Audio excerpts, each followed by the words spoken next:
উপদেষ্টা হিসেবে সেলিম ভাই, আপনাকে অনুরোধ করছি, আপনি প্রথমে বলেন।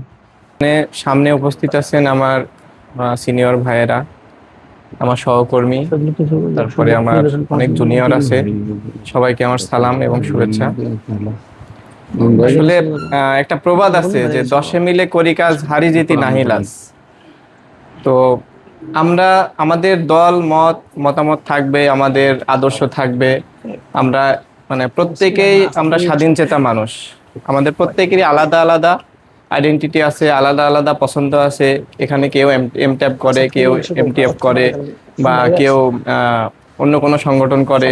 এখানে সবার সব রকম মতাদর্শ থাকবে, কিন্তু পেশার স্বার্থে আমি মনে করি যে সবাইকে এক ছাতার নিচে আসা উচিত। আর যদি কোনো কর্মসূচি হয়, সেক্ষেত্রে আমাদের সকল সংগঠনের ভাইদের উচিত এই কর্মসূচি বাস্তবায়ন করার জন্য সর্বাত্মক সহযোগিতা করা। সেটা জনবল দিয়ে হোক, আর্থিকভাবে হোক, মানসিকভাবে হোক, বা অন্য যে কোনোভাবে হোক। তাহলেই আমরা আমাদের কাঙ্ক্ষিত যে লক্ষ্য 10ম গেট, সেটা আমরা অর্জন করতে সক্ষম হব। তো আমি বেশি কথা বাড়াবো না। পরিশেষে এটাই বলবো যে আসলে আমাদের ইউনাইটেড হইতে হবে, একতার কোনো বিকল্প নাই।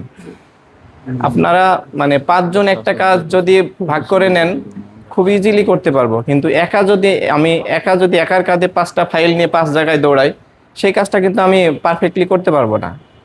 তো এই জন্য আমাদের এখানে যারা সিনিয়র নেতৃবৃন্দ আছেন, সবার প্রতি আমাদের এই তরুণ পেশাজীবী সংগঠনের পক্ষ থেকে আকুল আবেদন এবং অনুরোধ যে আপনারা সবাই একত্রিত হন। আপনারা যেই কর্মসূচি দিবেন, আমরা তরুণরা সব কিছু দিয়ে সর্বাত্মক সহযোগিতা করব। সেটা আর্থিকভাবে হোক, সেটা আপনার যদি কোনো জনবল লাগে যে সেলিম তুমি এই কাজটা করে দাও, বা ওই যে রতন ভাই আছেন, যদি বলে যে রতন তুমি এই কাজটা করে দাও।